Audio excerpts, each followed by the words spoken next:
It's like musical chairs in this house this morning. Sun keeps coming through, so I have to keep changing my seat. As you know, I was a bit upset yesterday talking about the gangs, and I've got to use certain vocabulary on here because I was getting trolled, I suppose, by BBC Verify. So I was in anticipation of some report coming out. Anyway, it came out, and it did tickle me when I read it. I read it, BBC Verify uncovers, dramatic talk, and it said, after extensive research, they messaged me. And he was going on about freedom of, many people have tried to find out the origin of this document. Now, the thing is, after I put it out, and after I've made the video, the thread was, as I say, like an archive of information.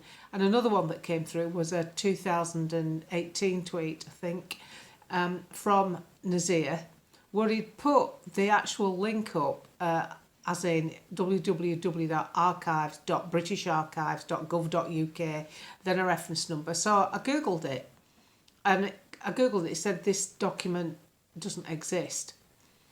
And then there was another screenshot of some more tweets where the Home Secretary at the time had said on Nazir's page, "Dear Nazir, could you tell me," but this isn't word perfect, but could you tell me please where you found this directive that told people to stand down from the inquiry?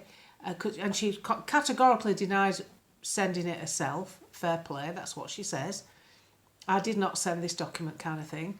But she then goes on to say, could you tell me what, where it is, what proof you've seen? Well, surely with a team of people around you, bearing in mind she's the minister, she'll have her aide, her SPAD, she'll have all the civil service within that department, the officials. Couldn't she just have asked within the department? And they said, no, we've never sent that. We've never sent that out. This never existed. And couldn't she have denounced it in her tweet at the time? Couldn't she have said, I have not written this article and nobody in my department has written it either? Couldn't she have shut him down like that? Because I would. If my business, and that, if I was running a business and someone accused a member of staff of doing something and I could prove and they said, no, I haven't done it, there's nothing there, I wouldn't ask for proof of something that I knew didn't exist. It's like trying to say to someone, could you post me proof where I've said that the Eiffel Tower is in Skegness? Well, you just say, well, it isn't. Look out your window. You wouldn't need to prove, would you? Do you see what I'm saying? Does that make sense? So, but the good thing is it's got the debate going. There was another article in the Mirror, not like the Mirror is it to support Labour, that was going on about how, not anti-terrorist unit, what do they call it? It's the security unit are very concerned about Elon Musk's tweet. Retweets, many tweets, he did quite a few actually, because they're slagging off the Labour government. Well, the whole country's slagging off the Labour government. Everybody is. I haven't met anyone in real life or on social media that is standing by Keir Starmer, apart from somebody who works in the newspaper, somebody who works or did work for the Labour Party, an activist.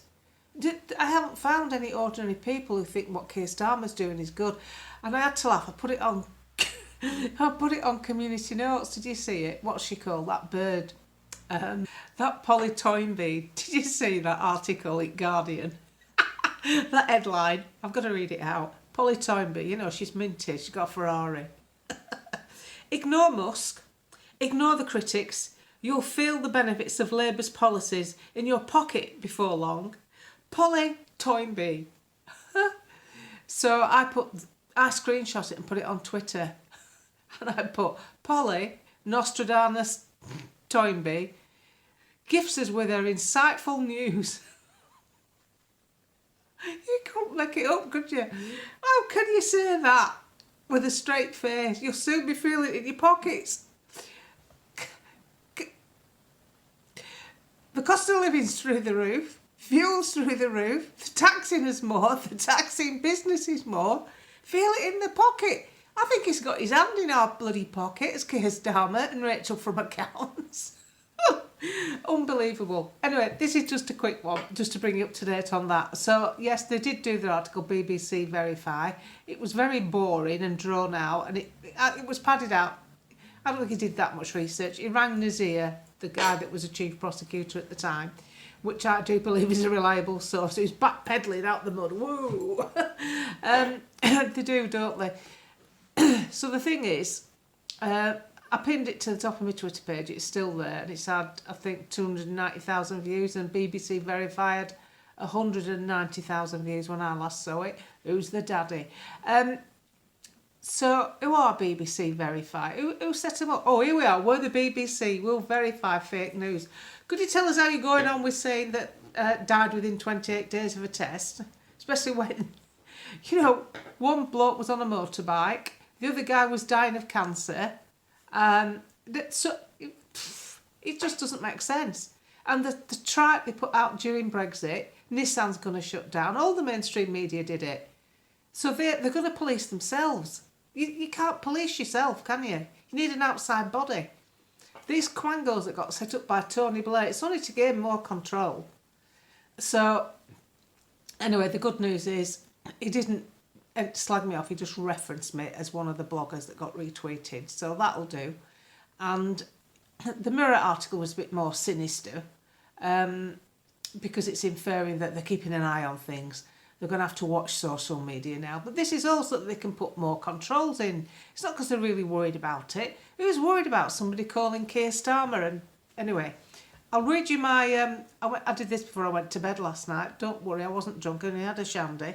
But I couldn't resist because I like to have a bit of a laugh, don't you? Before I forget, before I go on to having a laugh, Claire Fox, I like Claire. We message each other occasionally. She's in House of Lords now. They can't weigh her up, can they? So she was in House of Lords yesterday. I can't play the clip because it uses that word. But she kind of lost it a bit, really. And she was moaning about... this is her own wording on a tweet. I rather lost my rag yesterday at a poorly attended short debate on the gangs and an inquiry. The government wants to talk about The government wants to talk about child abuse per se, but the question is why state agencies and public servants look the other way in terms of these specific organised gangs. Even now, the government and many in the media refuse to confront how a fear of being labelled racist is still concealing the truth. But she went on. I've shared it on my Twitter page and on Facebook. She didn't half rip into him. And so I've introduced it because I like Claire. And I said, it's a pity, isn't it, when you look in that place, House of Lords. You always see more red leather than bodies. Because there's always loads of empty spaces in there. They come in, you know, sign in, get the 300 quid and bugger off. A lot of them do that. That's not made up, that. Anyway, last night I decided to treat myself and go to bed with a bit of a giggle after my harrowing day, talking about the gangs. The Mirror, this is my blog. Anyway, it's had 50,000 views, so it's and a lot of laughing faces on the thread. I love seeing them laughing faces. It cheers me up. When I go on Facebook, you know, I look at my posts, see what's going on, make sure there's nobody calling me a bit of a prick. And then I click on likes and laughing faces, and I love seeing that laughing face. I just love seeing that. People laughing. I'll tell you what else makes me laugh. There'll be a right serious news article, but lefty, you know what I mean? And it'll be like, oh, the trauma of this migrant giving birth in a dinghy. And, you know, it would have been traumatic a bit, wouldn't it, that? Surrounded by everybody. But people put laughing faces. Bad, they're bad. Anyway, this is what I left up on Twitter last night. I stuck it on Facebook and all. The Mirror, this is after that article. The Mirror hints that Elon Musk might not be welcome in Britain. Not right now. After hurty tweets about the Prime Minister. I think a man who has his own rocket might just live with that. I mean, if he does come, the economy's tanking. We've got no shitting signs on the streets of our cities, not even aimed at pets. There's malnutrition in care homes because there isn't enough staff. The elderly are dying from the cold during global warming. Windmills like statues because there's no wind, then turned off because it's too windy, causing near power cuts. Trains don't work. Airports in the UK are closed because of the weather, yet stay open in the Arctic Circle. We're told we're skint but send billions overseas without asking the electorate where they'd like to see the money go. People are spending longer in the ambulance than they are in hospital.